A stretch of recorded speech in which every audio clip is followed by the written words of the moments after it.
Comment on peut vivre ensemble si chacun évolue dans son petit monde sans jamais se croiser? C'est la question que je vais poser à Gabriel Alperne, philosophe de l'hybridation. Alors, l'hybridation, c'est un concept un peu compliqué. Vous savez, cette histoire d'huile d'olive et d'eau, quand on les mélange, ça reste mélangé, alors que du café et du lait, quand on les mélange, ça donne une troisième substance qui est du café au lait. Enfin, dit comme ça, c'est un peu fumeux, mais Gabriel va tout nous expliquer. Quand j'ai découvert l'existence de Gabriel Alperne, je me suis sentie tellement moins seule. Tout à coup, il y avait une philosophe qui théorisait tous mes constats. Parce que moi, j'ai commencé en faisant de la politique, puis après j'ai bossé dans les associations, les ONG, les fondations d'entreprise. Après, j'ai créé ma boîte qui s'appelle d'ailleurs Coalition. Coalition parce que j'avais vraiment la conviction qu'il fallait relier les mondes pour faire avancer un thème qui m'est cher, à savoir la transition écologique et sociale. Et que finalement, si on n'était pas capable d'hybrider tous ces champs, tous ces endroits qui avancent dans leur coin de la société, on n'arriverait jamais à faire changer les choses. C'est exactement ce que théorise et ce que raconte Gabrielle Alperne. D'ailleurs, elle sort un nouveau livre, on va pouvoir en parler ensemble ce matin. Bonjour Gabrielle. Bonjour Flora. Bon, on va quand même commencer par le commencement. Tu es la philosophe de l'hybridation, enfin c'est comme ça que je t'ai présentée en tout cas. Qu'est-ce que l'hybridation ? Alors, effectivement, ça commence d'entrée de jeu. Alors, l'hybridation, pour moi, c'est cette idée de créer des ponts entre les mondes. Alors, ce terme peut faire un peu peur, hein, un côté un peu barbare dans ce terme, mais vraiment, c'est vraiment tout simplement cette idée de créer des ponts entre les mondes et en fait de mettre ensemble des choses, des métiers, des générations, des secteurs, des territoires qui a priori n'ont pas grand-chose à faire ensemble, mais justement mis ensemble vont permettre de créer quelque chose de nouveau. Voilà, de nouveaux lieux, de nouveaux métiers, de nouveaux modèles, de nouveaux mondes, en somme. Oui, donc on hybride pour créer des nouveaux mondes, mais pourquoi aurait-on besoin de créer des nouveaux mondes ? Alors, en fait, cette philosophie de l'hybridation, enfin, si j'ai décidé de la construire et en tout cas de nourrir une pensée par rapport à cette question de l'hybridation, en fait, c'est parce que on ne se rend pas compte, mais si notre rationalité était très très utile au début de l'humanité pour pouvoir faire en sorte que l'être humain puisse comprendre le monde qui l'entoure, les phénomènes naturels, construire les sciences aussi, force est de constater que notre rationalité, malheureusement, s'est un peu rigidifiée au fil des siècles, au point de transformer notre cerveau en usine de production massive de cases. Et en fait, on ne se rend pas compte, mais on fait ça toute la journée. Voilà, toute la journée, on range notre conjoint dans une case, nos amis, nos collègues, les métiers. Alors, il y a les métiers manuels, des métiers intellectuels. On fait ça avec les générations. Il y a les jeunes, il y a ceux que l'on appelle pudiquement les seniors. En fait, on fait ça avec tout et tout le monde. Et ce faisant, eh bien, en fait, on construit des frontières absurdes et artificielles entre les mondes. Et donc, c'est comme ça qu'on renforce les fractures au sein de notre société. Donc, il y a besoin de relier les mondes, de créer des ponts entre les mondes, d'établir des ponts entre les générations, les métiers, etc. Tu veux dire qu'on est devenu une usine tayloro-fordiste ? C'est terrible, c'est exactement ça. C'est exactement ça. Exactement, oui. Et c'est terrible parce que notre cerveau, en fait, malheureusement, pense comme ça. Voilà. En fait, on raisonne, mais on ne pense plus. Et en fait, encore une fois, c'est comme si on divisait le corps citoyen en morceaux et que l'on crée, encore une fois, voilà, des frontières absurdes et qui n'ont pas lieu d'être entre les êtres, entre les mondes. Donc, voilà, l'hybridation, c'est pour ça que c'est une philosophie. Mais pour moi, c'est pas juste un concept, c'est un vrai projet de société. Alors, j'ai adoré ton livre Créer des ponts entre les mondes, que j'ai lu en une journée.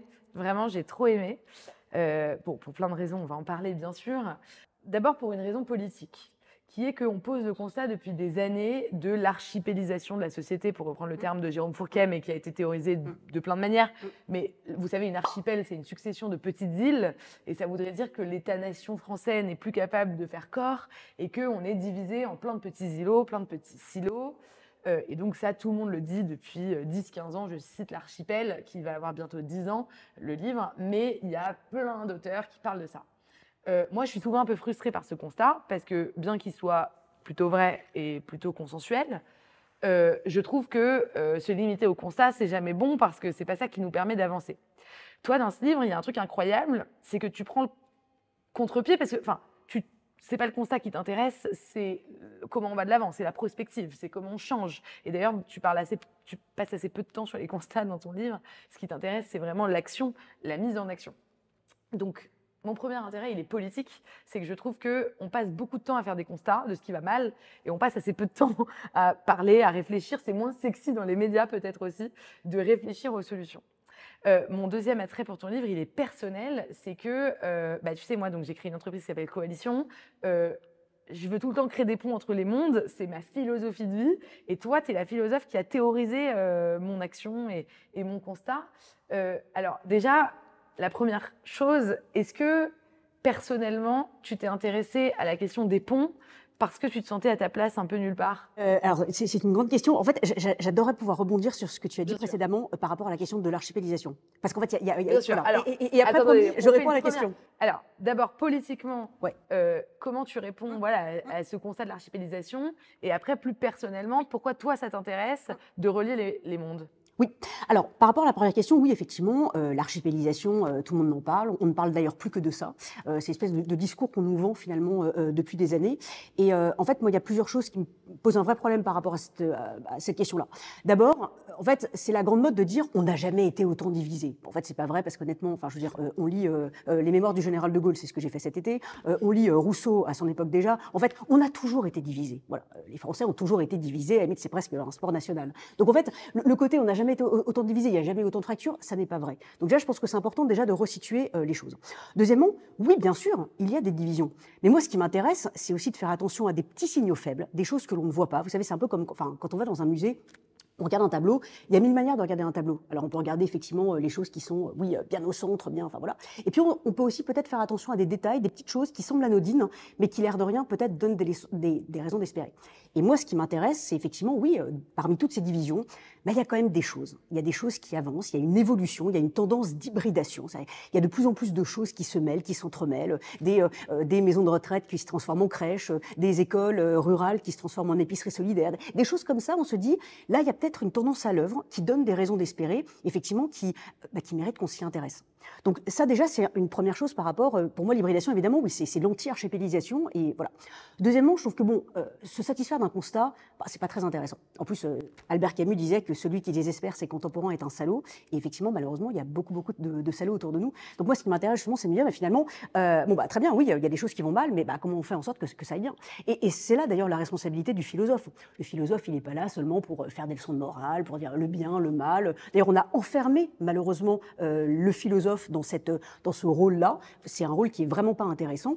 Moi, ce qui m'intéresse, c'est de construire une pensée, et une pensée pratique. Voilà, une philosophie pratique, pas seulement la théorie, les grands concepts abstraits pour se faire plaisir, mais concrètement, comment est-ce qu'on fait pour pouvoir changer un petit peu les choses? C'est cette philosophie de l'hybridation. Alors maintenant, et donc c'est pour ça qu'effectivement, dans mon livre, je donne plein de solutions concrètes.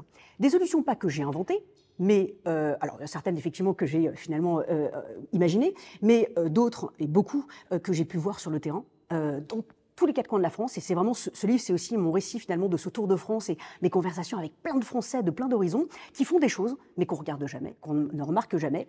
D'ailleurs, des Français qui s'épuisent un peu parce que finalement, ils mettent une énergie de dingue pour essayer d'apporter des petites solutions. Enfin voilà. Sauf que c'est soit cassé par le système, soit ça rentre pas dans les cas, soit voilà. Donc moi, j'ai voulu vraiment mettre un coup de projecteur sur cette solution et me dire finalement comment est-ce que ces petites initiatives locales, individuelles ou collectives à petite échelle peuvent créer une politique, en fait. Peuvent créer une politique. Et en tout cas, une nouvelle manière pour la France de se penser. Voilà. Alors, on a une vision très descendante de la politique. Oui. Et toi, tu proposes en fait une vision très ascendante. Oui. T'es pas la seule à proposer ça. Comment ça se fait qu'on n'arrive pas à voir les choses de ce côté-là? Effectivement, et d'ailleurs, ce qui est intéressant pour revenir aux politiques, c'est que mes travaux de recherche, donc ça fait près de 15 ans maintenant que je travaille sur cette question de l'hybridation, et depuis maintenant des années, je fais donc ce tour de France à la rencontre de plein de Français. Ce qui est intéressant, il y a un certain nombre de personnalités publiques, privées qui souhaitent me rencontrer. Je remarque, ce qui est intéressant, c'est que concernant le politique, ce sont presque systématiquement des élus locaux. Évidemment, parce que oui, à l'échelle d'un territoire, voilà, comment est-ce que cette hybridation, elle prend forme? À l'échelle nationale, effectivement, c'est beaucoup plus compliqué parce que ça ne rentre pas dans les cases. Et c'est là où, effectivement, il y a un vrai sujet de cette administration centrale. Finalement, on se dit, mais est-ce que son rôle, maintenant, malheureusement, ne s'est pas transformé finalement en une espèce de fabrique de normes? Voilà, donc elle se donne un moyen d'exister, c'est sa raison d'être. Voilà, on fabrique de la norme toute la journée, on fabrique des cases toute la journée. Et en fait, le drame, c'est que à chaque fois qu'il y a une bonne idée, on se dit, génial, hop, on décline sur toute la France. Bon, mais à partir du moment où on dit décline, un truc qui décline, ça porte bien son nom. Donc la question maintenant, c'est comment est-ce qu'on se réconcilie avec la notion de singularité? Voilà, c'est vraiment, l'hybridation, c'est cette philosophie de la singularité, de la proximité aussi. Et quand je dis singularité, c'est aussi parce que, à l'heure où on n'arrête pas de nous bassiner toute la journée avec la question de l'identité, Je trouve que la singularité est une notion beaucoup plus intéressante, qui fait finalement justice à ce que chacun est, mais en même temps laisse la possibilité d'une métamorphose, d'une transformation permanente. Et je pense que c'est important de se rappeler que ce qui est vrai ici n'est pas forcément vrai là. Et ce qui est vrai dans une coopérative d'agriculteurs à la pointe du Oui, bien Finistère sûr. n'est absolument pas vrai sur la Côte d'Azur. D'ailleurs, c'est ce qu'on Et a vu dans la crise des agriculteurs, c'est Oui. qu'ils se plaignent des normes de Bruxelles parce que, enfin, pour avoir pas mal échangé avec eux l'année dernière, on impose des normes qui sont complètement hors sol à des réalités de terrain qui sont C'est ça. très différentes. Oui. Et donc ça crée une injustice géographique presque. Voilà. Et si c'est Paris qui décide ou Bruxelles qui décide, mais effectivement, en fait, on perd le sens des choses. Donc c'est vraiment De la singularité. Oui, exactement. Et du travail, et du métier, et de ce que l'on fait, et voilà. L'hybridation, moi, ça me parle beaucoup parce que je te dis, mon travail, c'est de fabriquer des coalitions. Mais ça peut paraître un peu conceptuel pour certaines personnes. C'est quoi le plus bel exemple d'hybridation que tu as observé? Alors, tu en cites plein dans le livre, il faudra acheter le livre pour avoir tous les exemples, mais c'est quoi celui que tu voudrais nous raconter? Alors, c'est vraiment difficile parce qu'il y en a plein et en plus, c'est terrible de ne pas pouvoir rendre justice à chacun. En tout cas, il y a, allez, je vais en prendre un qui parlera à tout le monde parce qu'on est tous concernés par cette question-là de près ou de loin. C'est la question du vieillissement et des maisons de retraite. Et c'est vrai que j'aime beaucoup la maison de retraite Les Jardins d'Haïti qui est à Marseille, qui est une maison de retraite complètement hybride. D'ailleurs, honnêtement, quand on rentre là-dedans, c'est plus tout une maison de retraite. C'est vraiment devenu un lieu complètement, un lieu de vie. Il y a une crèche, il y a un restaurant délicieux. Il y a des étudiants qui souvent viennent en coworking et puis à la fin de la journée viennent faire une partie de cartes avec les résidents de cette maison de retraite. Il y a des cours de danse maintenant, des cours de théâtre, du dessin, voilà, plein de choses qui sont organisées. Et c'est vraiment finalement, c'est devenu une sorte de point de repère dans ce quartier-là. Et je trouve que c'est intéressant parce que c'est une remise en question totale finalement de ce que de tout ce qu'on a toujours dit sur la vieillesse, sur voilà, on met toutes les personnes âgées ensemble, enfin voilà. Et si je prends toujours cet exemple de la maison de retraite, c'est parce que il y a vraiment urgence. En plus, au vu de la transition démographique, il va y avoir de plus en plus de personnes âgées et notre capacité à continuer à embrasser les personnes âgées dans notre société va être importante. Donc voilà, ça pour moi c'est un exemple concret. Et c'est comment est-ce qu'on repense les maisons de retraite, comment est-ce qu'on va repenser les écoles, comment est-ce qu'on repense l'hôpital. Voilà. Et là, il y a tous ces lieux, tous ces métiers qui nécessitent effectivement d'être repensés. Comment on est arrivé à une société autant...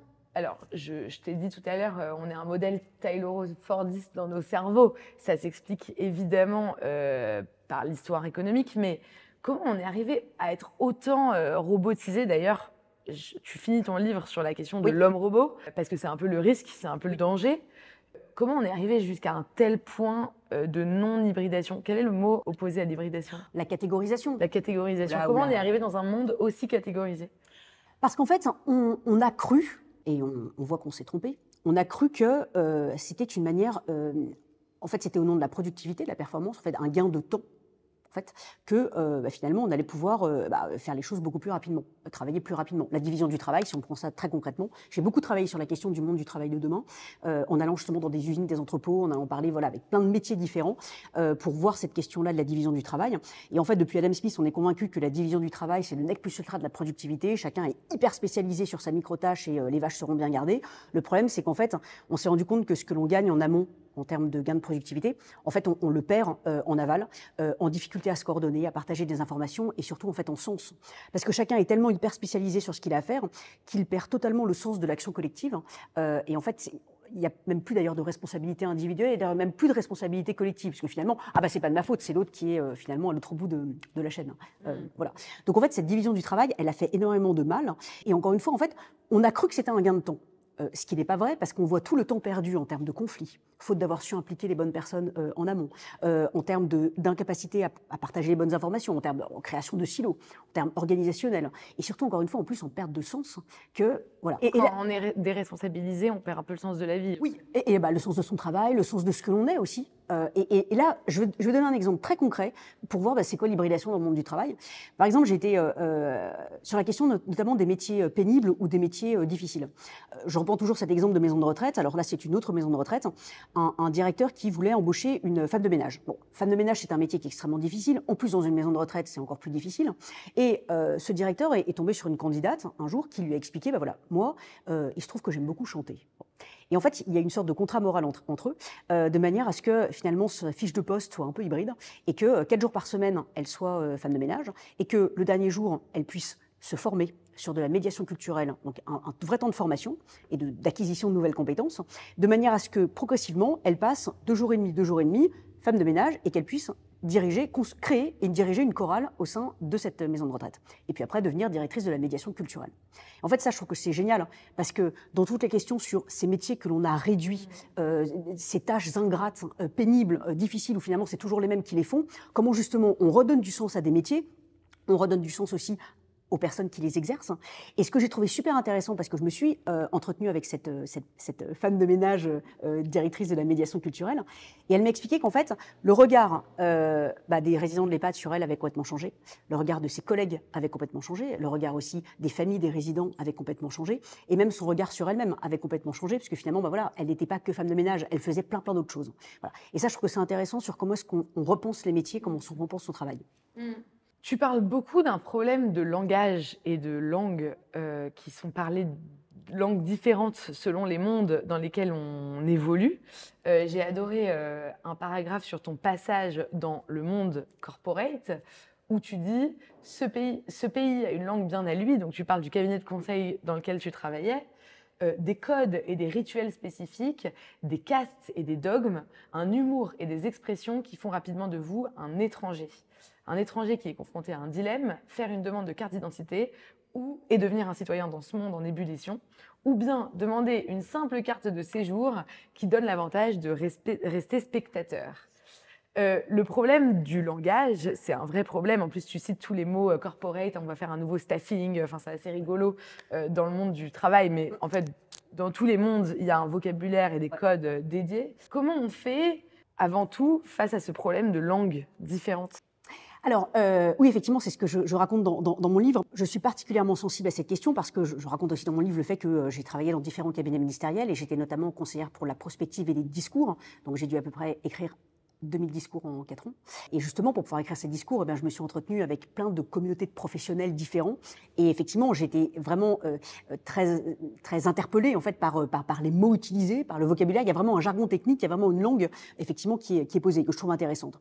J'ajoute juste une chose que je trouve très amusante, c'est qu'en fait, alors il y a des grandes théories sur les peuples, les cultures, les nationales, enfin voilà.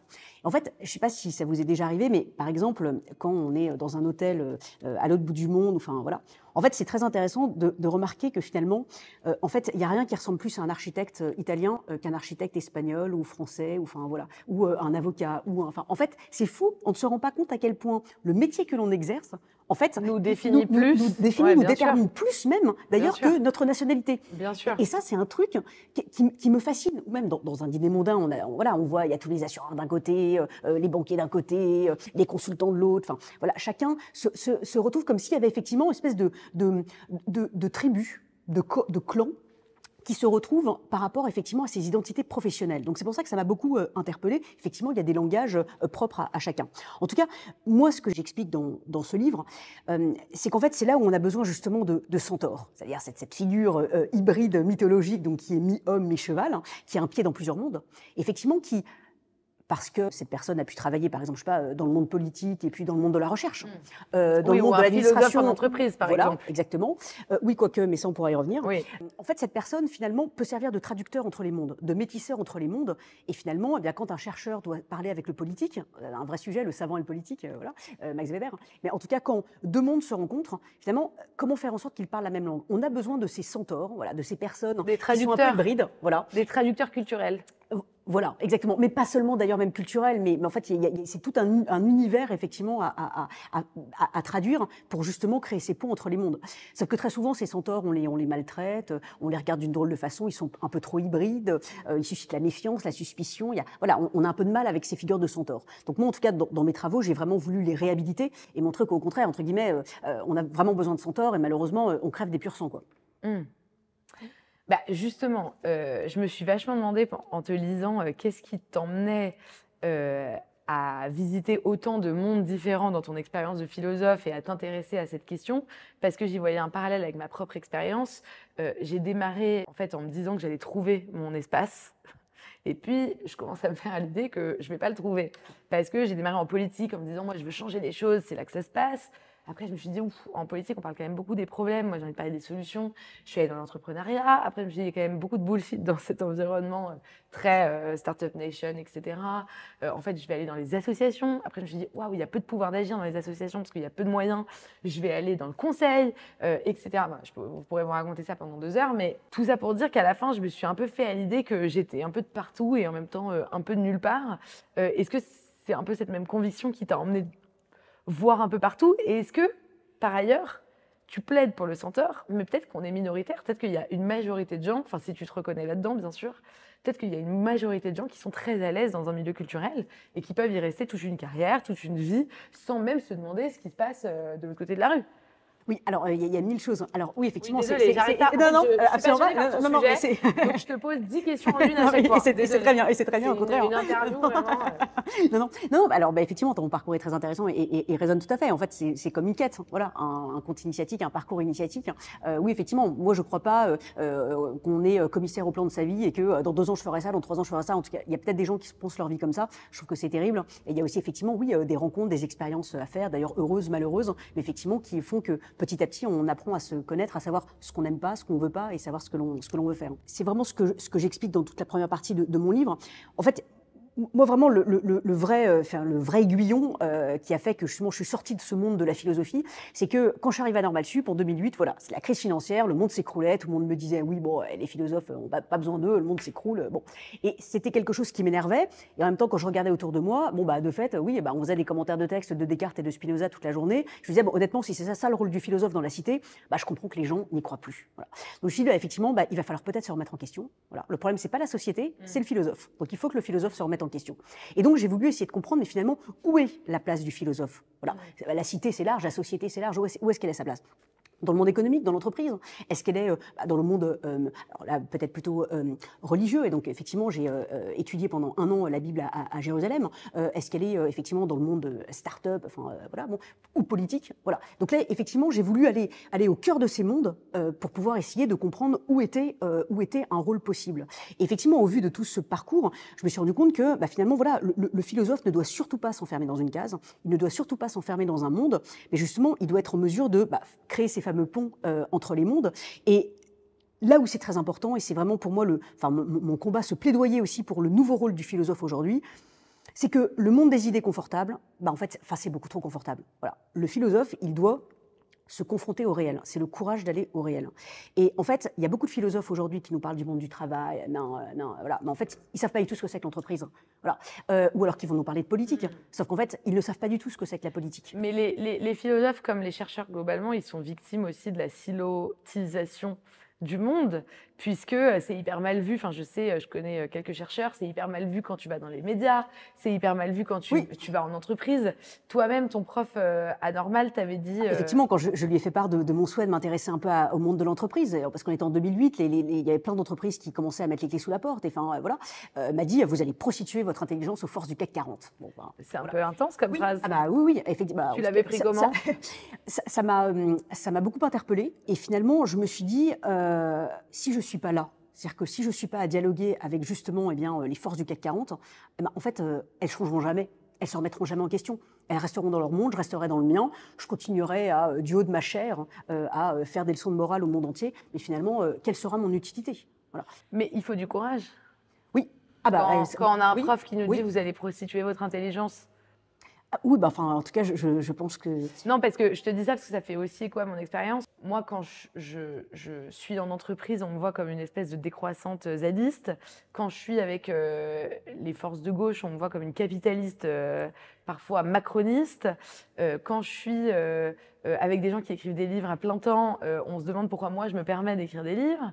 Et en fait, c'est vrai qu'il faut quand même du courage pour naviguer entre les mondes, puisque dans chaque monde, on crée un peu des digues et une forme de... Des frontières. Oui, mais surtout une forme de domination culturelle de son monde, enfin une croyance de domination culturelle de son monde. Voilà, le philosophe, il pense qu'aller dans le CAC 40, c'est absurde, mais je connais des cadres du CAC 40 qui pensent qu'aller ailleurs, c'est absurde aussi. Oui. Et je connais, enfin voilà, et on peut dire ça à l'infini. Oui, alors, oui, effectivement, le courage, et en fait, au-delà du courage, en fait, c'est un amour immense pour la liberté. Et d'ailleurs, c'est vraiment ça, Amit, il y a un mot qui devait peut-être résumer ce livre, en fait, c'est la liberté. Voilà. Moi, j'ai jamais voulu qu'on m'enferme dans une case. Enfin, c'était tentant. mais j'ai jamais voulu que l'on m'enferme dans une case. J'ai fait en sorte d'ailleurs de ne pas m'enfermer moi-même dans une case. Alors effectivement, oui, bien sûr, il y a beaucoup, beaucoup de sacrifices. Il y a un prix à payer. Oui, bah oui, ça bien sûr, hein, oui, parce que forcément, quand on parle depuis quelque chose, bah ça rassure tout le monde. Quand on, enfin voilà, bah, moi j'ai fait le choix justement de ne pas représenter quelque chose, de ne pas représenter une institution, de ne pas être le porte-parole d'un intérêt ou d'un autre, parce que justement, moi, ce qui m'intéresse, c'est pas un intérêt particulier de chercheur ou d'une institution, de laboratoire de recherche ou d'un parti politique ou d'une entreprise, ça ne m'intéresse pas, mais c'est effectivement, oui, un combat pour la liberté, montrer que, enfin, à la fin, et ça, j'inscris vraiment mes travaux, notamment dans la philosophie d'Hannah Arendt, c'est en fait, ce qui définit l'être humain, c'est fondamentalement sa liberté. Voilà, c'est ça ce qui fait que, face à tous les totalitarismes, face aux angoisses par rapport aux nouvelles technologies, par rapport à plein de choses, les angoisses politiques qu'on peut avoir, en fait, l'être humain, il est fondamentalement libre. Et même si parfois certains essayeront de mettre un couvercle sur cette liberté, cette liberté, encore une fois, elle définit notre humanité. Donc si on n'est pas sans cesse, justement, tu disais tout à l'heure, oui, mais il y a des gens qui sont très confortables dans leur monde. Mais en fait, moi, qu'il le reste. Hein. Mais en fait, derrière tous ces grands mots, c'est cette curiosité. Voilà, c'est juste sortir de son petit monde et s'intéresser à l'autre. C'est en ça que la philosophie de l'hybridation, c'est aussi une éthique de la relation à l'autre. C'est tout simplement avoir le sens de l'autre, le sens de l'altérité. Voilà. Et la liberté, c'est aussi ça. Voilà. D'ailleurs, sortir de soi et aller vers l'autre. Il y a un de tes livres qui s'appelle Tous centaures, oui, où tu considères qu'on doit tous, ou qu'on peut tous en tout cas, être centaures. Oui, c'est pas le luxe de quelques-uns. Mais pour ça, il faudrait. Enfin, il y a une révolution culturelle. Tout à fait. Oui, et qui commence d'ailleurs. Et il y a un vrai sujet effectivement par rapport à la question de l'éducation, l'école. Je suis beaucoup en train de travailler sur cette question-là. Et il y a effectivement, oui, une vraie révolution à faire. Tout à fait. Oui. Parce que c'est à l'école qu'on commence les silos, les maths, l'histoire géo. C'est exactement ça. Tout à fait. Le français. Voilà. Tu es plutôt littéraire ou scientifique? C'est exactement ça. Tu es plutôt pro ou général? Enfin, tu veux faire un bac pro ou un bac général? Oui. Tu es plutôt en gros technique ou intellectuel? Enfin, c'est exactement ça. En fait, on se fait mettre dans des cases très tôt. En fait. C'est exactement ça. Donc, il y a une vraie révolution, effectivement, à l'école à faire. Et en fait, ce qui m'amuse, c'est qu'il y a plein de spécialistes en sciences de l'éducation qui font des grands discours et des grandes choses. Je pense que ce sera intéressant de se tourner vers des choses qui existent et qui sont vraiment intéressantes d'un point de vue pédagogique. C'est l'enseignement agricole. Voilà, on en parle assez peu. Et l'enseignement agricole est très pluridisciplinaire. Il y a une manière d'enseigner qui est vraiment intéressante, notamment avec beaucoup plus de cartes blanches, finalement, laissées aux enseignants. Et ce que je trouve aussi très intéressant dans l'enseignement agricole, c'est le lien avec le territoire. D'ailleurs, la deuxième mission qui est confiée au lycée agricole, enfin aux établissements agricoles, c'est le fait de contribuer à la dynamique du territoire. Et ça ne devrait pas être finalement le rôle que des écoles agricoles, mais finalement de toutes les écoles, et même de tout lieu dans un territoire. Une usine, une association, une maison de retraite, un musée, enfin voilà, tout acteur d'un territoire doit participer à la dynamique du territoire. Et je donne un exemple super concret.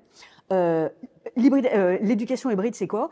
Depuis des années, on fait faire des dictées aux enfants pour leur apprendre la grammaire, l'orthographe, et à la fin de l'année, ces dictées finissent à la poubelle, des bouts de papier absurdes, alors qu'en fait, on pourrait très bien leur demander d'apprendre la grammaire, l'orthographe, en leur demandant d'écrire des lettres pour les personnes âgées qui sont dans la maison de retraite à côté de l'école. Et là, ils comprendraient que la grammaire et l'orthographe, c'est pas pour les embêter. En fait, c'est tout simplement pour pouvoir être compris de l'autre. Et donc là, ça donnerait du sens à la grammaire et l'orthographe. Voilà. C'est ça l'hybridation. C'est l'école pas dans son petit îlot isolé au milieu de l'océan, comme un archipel, comme une petite île, mais au contraire, voilà, comment est-ce qu'elle se tourne vers l'extérieur et comment on donne du sens au territoire dans lequel on est. C'est très juste. Et d'ailleurs, je ne sais pas ce que tu en penses, mais je trouve qu'on pense et on investit très peu la question de l'espace. Et toi, tu parles beaucoup de tiers-lieux, de maisons de retraite, de classes, de salles de classe, de lycées agricoles. Tout ça, c'est avant tout des lieux, des espaces physiques. Or, on a quand même un gros problème à investir les lieux. Enfin, je sais pas, je parle juste à Paris, parce que je suis parisienne. On a des mairies d'arrondissement dans chaque arrondissement. Ça fait quand même beaucoup de mètres carrés, tout ça. On a beaucoup de mal. J'ai vu que la mairie de Paris-Centre proposait de prêter des salles pour les Parisiens qui veulent organiser les anniversaires de leurs enfants. Très chouette de faire le goûter d'anniversaire de son enfant dans une mairie. Ouais. Pourquoi pas? C'est super sympa. Mais on pourrait quand même... Nous, par exemple, en tant que citoyens, on n'a jamais mis un pied dans la mairie. Parce qu'en plus, maintenant, les services juridiques administratifs, ils se font en ligne, en plus. Donc, on a encore moins de raisons. Donc, comment on réinvestit cette question de l'espace? Parce que je trouve qu'il n'y a rien de plus concret que l'espace, un lieu, quoi. Penser à un café, un restaurant, une école, c'est concret, c'est clair pour tout le monde. Mais pourtant, penser l'espace, c'est très abstrait. Oui. Je ne sais pas si tu... Oui, non, alors c'est effectivement une notion qui est très importante pour moi. Mais en fait, j'ai une question que je me pose toujours, toute la journée. En fait, c'est me dire finalement, telle réunion, si on l'avait faite dans une autre pièce, est-ce qu'on aurait abouti à la même conclusion? Ah bah, c'est Ce sûr café que non. avec cet ami ou cet amoureux, finalement, est-ce qu'on aurait pris ce café dans le café d'en face? Est-ce que finalement, on se serait embrassé ou pas? Est-ce qu'on se serait disputé ou pas? Est-ce que, enfin, voilà. On ne se rend pas compte à quel point les lieux peuvent nous déterminer aussi dans notre manière d'être. Moi, ça m'a beaucoup impressionné quand j'étais en cabinet ministériel parce que j'ai travaillé dans plein de ministères différents, des ministères à la fois hyper modernes, donc bon, bah, ministère de l'économie et des finances à Bercy, et puis bon, après, les salons dorés, effectivement, au ministère de la justice. Et en fait, on ne pense pas de la même manière, on n'écrit pas de la même manière quand on écrit dans un bureau moderne ou dans un autre. Voilà. Et on ne se rend pas compte à quel point, justement, les lieux, les couleurs, les formes, une salle carrée, une salle rectangulaire, un en fait, ça a un impact. Voilà. Donc, oui, effectivement, il y a un vrai sujet sur la question des lieux. Et pour revenir à la mairie, oui, il y a des mairies qui sont extrêmement innovantes et de plus en plus hybrides, notamment par exemple une mairie qui a eu l'idée qui organise des cours d'informatique pour les personnes âgées dans la journée, sachant que c'est intéressant. Donc la mairie école, la mairie aussi pour le coup un peu centre d'action sociale. Donc là c'est intéressant, une mairie qui avait un peu de place et donc a pu aménager une pièce de manière à faire un petit dortoir pour des femmes qui dormaient à la rue avec leurs enfants auparavant. Et donc il y a une petite buanderie, une petite cuisine pour qu'elles voilà. Et donc là c'est intéressant parce qu'on se dit finalement la mairie, tu dis oui, on n'y va pas souvent, ou alors sinon on y va pour des démarches administratives qui embêtent tout le monde, ou alors éventuellement pour un mariage. Bon, mais c'est pas voilà. Et là, effectivement, c'est intéressant de se dire, là, la mairie peut jouer un autre rôle dans notre vie. Et en fait, c'est aussi une manière de rendre le politique palpable. Et je pense que très souvent, les citoyens se disent, mais enfin, on a l'impression que le politique, enfin, ils sont tellement loin de nous. Comment est-ce qu'on peut toucher? Enfin, voilà. C'est ça aussi la citoyenneté, c'est comment est-ce que l'on se réapproprie un lieu politique, ou en tout cas qui a une dimension politique, et on en fait un lieu qui peut nous parler. Mais il manque une fonction qui est le médiateur culturel partout. Parce que pour avoir des traducteurs de langue, enfin, c'est vrai que je vois souvent, je suis confrontée souvent à ça, pour qu'un lieu, je sais pas, qui accueille une entreprise, accueille, je sais pas, des enfants, bah, tout devient compliqué pour tout le monde parce que ça sort de case, il faut parler le langage des enfants, et donc, alors que tout le monde a des enfants chez soi, ou, enfin voilà, a été enfant soi-même, enfin, et je trouve que le point qui est le plus juste, c'est le problème de la langue, parce qu'on on arrive dans un moment où on n'arrive plus à se parler parce qu'on parle tout simplement pas la même langue, quoi. Oui, alors effectivement, oui, il faudrait effectivement un peu plus de centaures. Mais en fait, Oui, c'est ça. Et comment... Oui, mais c'est quoi la fiche de poste d'un centaure? non, non, alors justement, il faut surtout pas une fiche de poste de Oui, ben centaure. voilà, Non, mais parce que déjà, là, on fait des encore, fiches c'est refaire. de poste quand on emploie quelqu'un, tu vois. Non, parce que ce serait encore refaire une autre case. Enfin, voilà. Non, la question, c'est pour ça que c'est tous centaures. En fait, c'est quelque chose qui est très démocratique. C'est-à-dire, tout le monde peut être un centaure. C'est-à-dire que mon directeur juridique, si j'ai envie qu'il puisse comprendre ce que c'est que les questions d'innovation, et voilà, bah, en fait, il va falloir peut-être qu'il se forme effectivement à plein de sujets d'innovation. Mon directeur commercial, si j'ai envie qu'il puisse un peu avoir le sens de la recherche, du temps long en un an, et bah, peut-être qu'il va falloir qu'il aille parler avec mon directeur de la recherche. Et ces formations croisées, ces formations, je trouve qu'on sous-utilise la formation professionnelle, ou d'ailleurs même on l'utilise mal, fait des choses un peu absurdes. Et je pense que là, il y a un vrai levier d'action pour pouvoir créer des centaures. Quand tu dis aux politiques qu'on sous-utilise la formation, ils t'expliquent qu'ils investissent dans la formation depuis des années, qu'ils font que ça, rien que ça. Sauf qu'en fait, Moi, j'ai essayé et c'est pas très... Ce sont pas, très souvent, pas les résultats que tu cherches. Très souvent, ce ne sont pas les bonnes formations pour les Ah bonnes non. personnes. Ah La personne ouais. n'est pas préparée à recevoir bien la sûr. formation et donc elle le voit comme une corvée, ou alors elle n'a pas choisi Les sa formation. espaces de formation Voilà. aussi, parce que bon, Effectivement, on il y a pourrait un en vrai. parler. Voilà. Ouais, ouais. Mais pour revenir à la question de la médiation culturelle, en fait, je reprends ces exemples de maisons de retraite, crèches, enfin voilà, parce que c'est des exemples intéressants à mettre en parallèle avec l'exemple que tu donnes sur l'entreprise. Non, bon. En fait, c'est intéressant parce qu'un directeur d'une maison de retraite, lui, a fait travailler, en fait, a réuni tous les personnels, mais à la fois ceux qui travaillent dans la crèche, ceux qui travaillent dans le restaurant, ceux qui travaillent ici et là, non, et dans la maison de retraite. Donc, finalement, chacun ses savoir-faire. Voilà. En fait, vous allez finalement, vous apprendre des choses les uns les autres. Dans la médiation culturelle de ce que vous faites pour les enfants, il y a peut-être des choses qui pourraient être mises en place pour les personnes âgées et inversement. Il y a peut-être des choses qu'on peut penser autrement. Et en fait, il y a eu cette acculturation. C'est qu'en fait, il n'y a pas forcément besoin d'avoir le centaure. C'est en fait, tout le monde est un centaure parce que la personne qui travaille avec les personnes âgées, finalement, se dit, mais c'est vrai que ce collègue qui travaille avec les enfants, bah, là, il y a peut-être des choses qui pourraient m'inspirer, il y a peut-être une bonne pratique, quelque chose que je pourrais... Enfin, voilà. Et donc, cette hybridation, cette métamorphose réciproque, elle se fait presque naturellement. Voilà. Très clair.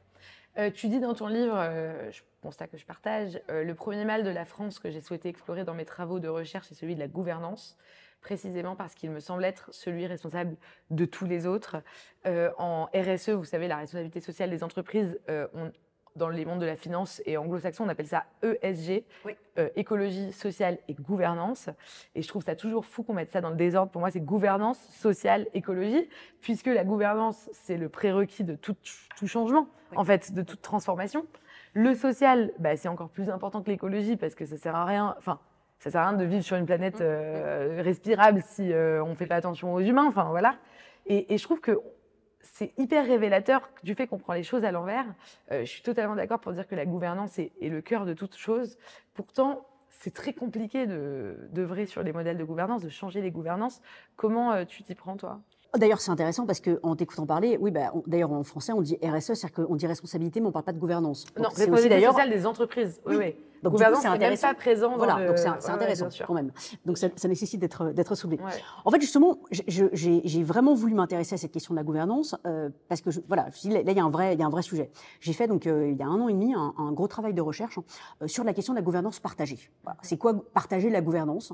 Et donc je suis allée interroger finalement alors, des coopératives, des entreprises, d'ailleurs pas de l'économie sociale et solidaire, mais qui essayent de mettre en place des choses en matière de gouvernance partagée. Enfin voilà, en tout cas, des mondes extrêmement différents. Une grande entreprise mutualiste, enfin voilà. Et en fait, c'est intéressant parce que alors déjà, gouvernance partagée, tout le monde a sa définition. Voilà. Est-ce que c'est une gouvernance horizontale? Est-ce que c'est une gouvernance participative? Alors, donc déjà, j'ai trouvé ça intéressant de se dire que finalement, tout le monde a un peu sa petite définition de la chose. Ce qui m'a frappé, c'est se dire que finalement, on parle beaucoup de diversité. Mais la diversité pour la diversité, en fait, c'est absurde. C'est comme l'innovation pour l'innovation. C'est absurde. La question, c'est, alors c'est très bien de mettre des gens très différents autour de la table, mais en fait, si chacun se transforme en porte-parole de son petit intérêt particulier, en fait, ça n'a aucun intérêt. Voilà. Donc la question de la gouvernance partagée, si l'on veut que ça fonctionne vraiment, donc conseil d'administration, comité exécutif, voilà. Si on veut que ça fonctionne vraiment, c'est-à-dire qu'il va falloir que chacun apprenne finalement à pouvoir, à un moment donné, peut-être aller voir un peu au-delà de son intérêt particulier. Voilà. Mais en fait, on peut s'autoriser ça. C'est-à-dire que je peux avoir le sens de l'intérêt général et un tout petit peu momentanément oublier mon intérêt particulier si j'ai la conviction que parmi les gens autour de la table, en fait, les gens vont déjà comprendre et eux ne pas oublier mon intérêt particulier. C'est-à-dire qu'en fait, chacun peut un peu lâcher du lait sur son intérêt particulier si on sent que... On comprend le sens de l'intérêt général. Exactement. Enfin, collectif. Exactement. Et ça, c'est vrai, par exemple, dans une start-up. Enfin, à un moment donné, la manière dont on va inclure ses clients, la manière dont on va inclure ses fournisseurs, les prestataires, la manière, ou une entreprise, enfin, voilà. Finalement, toute la chaîne de valeur, il faut à un moment donné qu'il y ait cette gouvernance partagée. D'ailleurs, je suis convaincue que si on veut que l'écologie puisse vraiment, vraiment prendre corps et qu'on puisse effectivement vraiment aller plus loin, en fait, c'est comment est-ce que je traite mes clients, comment je traite mes salariés, comment je traite mes fournisseurs, mes prestataires, comment je traite le territoire dans lequel je suis, et puis après plus loin, effectivement, la nature qui est éventuellement autour de moi. En fait, et s'il y a cette symétrie-là, et cet écosystème-là qui peut se faire, voilà, sauf qu'encore faut-il les impliquer et y penser dès le départ en amont.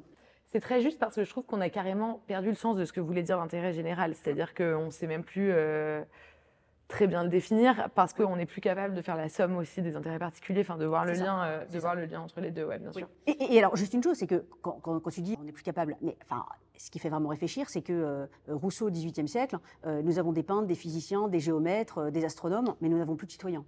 Voilà. Donc déjà, à son époque, il faisait déjà le constat qu'effectivement, voilà, chaque citoyen s'est enfermé dans son petit métier, dans son petit intérêt particulier. Dans son donc ça a toujours un peu été... Avec cette petite revendication, et moi ça c'est un truc qui m'a vraiment frappé pendant les différentes campagnes présidentielles qu'on a pu avoir. En fait, c'est ces émissions politiques dans lesquelles alors, il y a une somme de citoyens qui sont... de citoyens non, justement c'est ça le problème, une somme de personnes réunies dans le public qui interpellent le politique, l'infirmière, qu'est-ce que vous allez faire pour moi? Après on a le prof, qu'est-ce que vous allez faire pour moi? Le retraité, le jeune. En fait, qu'est-ce que vous allez faire pour moi? Mais ça peut pas être ça la politique. Et le problème, c'est qu'en fait, c'est là où le citoyen a disparu et on ne sait pas en fait qu'est-ce qui a commencé en premier, mais le politique, lui, du coup, agit par clientélisme. Donc, alors, voilà ce qu'il fait pour les jeunes, voilà ce qu'il fait pour les... Et surtout qu'on a des mesures de l'opinion totalement performantes, ce qui n'était pas le cas il y a un siècle ou 2 siècles, avec les instituts de sondage et tout. Donc, on peut faire une addition. Comment je fais pour avoir 51%, quoi, 50,1%? Exactement. Donc, je vais flatter ces groupes-là et je vais monter comme ça. Juxtaposition d'intérêt particulier. C'est un gros problème. Voilà, c'est un gros problème. Et on le voit bien, d'ailleurs, voilà, à l'échelle des différents mois là, qui se sont écoulés, les différentes élections, effectivement, la difficulté, se dire, bon, voilà, est-ce que là, aujourd'hui, le sujet, c'est la France, ou est-ce que c'est un intérêt particulier ou un esprit partisan qui doit l'emporter sur le reste? Alors, dernière question. j'observe que les organisations qui ont une gouvernance horizontale, donc partagée, beaucoup en intelligence collective, en décentralisé, etc., ont beaucoup de mal à grandir et à être grandes, quoi. Ça reste en général des petites associations, des petites structures. Et la décision devient assez dure à prendre souvent. Et les gouvernances qui sont très verticales, très autoritaires, enfin en tout cas descendantes, ont beaucoup moins de mal à devenir grandes, voire hégémoniques. D'ailleurs, sur la question des partis politiques, on remarquera que les partis qui ont fait plus de 5% à la présidentielle de 2022 étaient ceux qui sont carrément au nom d'une personne, que ce soit Emmanuel Macron, Marine Le Pen ou Jean-Luc Mélenchon, ils tiennent leur appareil politique et on voit leur appareil politique qu'à travers eux. Alors que ce soit les Républicains à droite ou les écolos à gauche ou le Parti Socialiste, ça tient sur une classe politique plus grande. Comment on fait pour équilibrer dans une gouvernance le vertical qui permet d'être grand et l'horizontal qui permet d'être partagé? Tout d'abord, il y a une première question dans tes questions qui est la question du passage à l'échelle. Est-ce qu'on doit toujours passer à l'échelle? En fait, au sens où, est-ce qu'on doit toujours grossir, grandir? Voilà. Est-ce qu'on a toujours besoin d'être un mastodonte? Moi, je crois davantage aux coalitions, pour te faire plaisir, aux hybridations, au sens où on ne peut pas faire tous les métiers du monde. En revanche, on peut faire tous les mariages improbables du monde, tous les partenariats du monde. Et je crois davantage à l'hôtel, au restaurant, à la cantine collective, publique-privée, et privée hyper concurrentielle, qui finalement se disent « Allez, on va réunir nos biodéchets pour faire de la méthanisation et produire ensemble de l'énergie parce qu'il y a une crise énergique. » Voilà. Plutôt qu'une espèce d'énorme mastodonte, on se dit… qui serait capable de tout faire, exactement, bien sûr. Voilà. Et donc je crois davantage… d'ailleurs que l'on fait souvent. Donc le côté il faut grossir à tout… en fait, non. Et d'ailleurs, ce qui est intéressant, c'est que ce qui est vrai dans le monde économique, effectivement, en termes d'entreprise, en fait, on le retrouve également dans le monde politique, parce que, Athènes, 5e siècle avant Jésus-Christ, ça marchait très bien la démocratie, ce sont eux qui l'ont inventé, mais en fait, ça marchait très bien parce qu'il y avait 500 citoyens, et que les femmes et les étrangers, effectivement, ne votaient pas. Ouais. Voilà. Mais ça marchait parce qu'ils étaient 500. Donc forcément, oui, c'est sûr que c'est plus facile. Je pense qu'il y a un vrai effet, effectivement, de taille, qui est important parce que, en fait, c'est pas anodin pour une raison toute simple, c'est que en fait, un drame, et d'ailleurs dont souffrent beaucoup de gens dans le monde du travail, en fait, c'est le fait que c'est la question de l'interchangeable. C'est qu'en fait, d'ailleurs, fiche de poste, cherche un plombier. Personne n'est irremplaçable, ça m'a toujours rendu dingue cette phrase. Je cherche un comptable, toi ou un autre. Voilà. En fait, à partir du moment où on donne le sentiment à quelqu'un qu'il est interchangeable, en fait, il n'a absolument pas envie de faire quoi que ce soit. Et je me suis entretenue récemment avec une jeune fille bénévole qui était hyper impliquée depuis toujours dans plein d'associations. Je lui dis, mais qu'est-ce qui fait, quel est votre secret, l'engagement, qu'est-ce qui fait que vous, voilà, c'est une question d'éducation, de culture, voilà. Elle me dit, non, mais c'est juste que partout où j'ai été, on m'a dit, on m'a donné le sentiment que j'étais comme un barreau d'une table, voilà, un pilier d'une table, et que finalement, si j'étais pas là, le truc allait s'écrouler. Voilà. Et donc, le sentiment de se dire, oui, j'existe. Oui. Voilà. Donc, je pense que sur la question du citoyen, sur la question de l'entreprise, c'est important. Donc, le côté du gros pour être gros, non, ça, je trouve que c'est complètement absurde. Après, la gouvernance partagée, ça ne veut pas dire qu'il ne faut pas incarner, et à un moment donné, il ne faut pas que quelqu'un, effectivement, puisse être soit responsable, parce qu'à un moment donné, il faut quand même une responsabilité. Oui, en fait, aujourd'hui, ça tue le leadership souvent, parce qu'on est un peu aux prémices de ça. Exactement, tout à fait. Donc, il faut trouver ces espèces, effectivement, de juste milieu pas simple, avec à la fois, on va effectivement impliquer le plus grand nombre de parties prenantes pour pouvoir essayer de trouver de prendre la décision la plus juste. Après, in fine, effectivement, il y a quelqu'un qui prend cette décision, oui, parce qu'il est responsable, soit d'ailleurs devant la loi, quand le chef d'entreprise, ou voilà. En tout cas, il est responsable et il va prendre et incarner d'ailleurs cette décision. Mais il saura que cette décision est la plus juste possible, puisqu'il aura impliqué finalement le plus grand nombre de parties prenantes. Comment, pour finir très rapidement, comment on avance vers, comment on devient soi-même un centaure? Alors, pour avancer vers une société hybride. Oui, et c'est pour ça, pour le coup, quand je dis que c'est un projet de société… On quitte son boulot tout de suite et on va bosser à la ferme. Non. Sauf si on bosse déjà à la ferme, on va bosser dans le CAC 40. Non, alors ça n'est pas ça.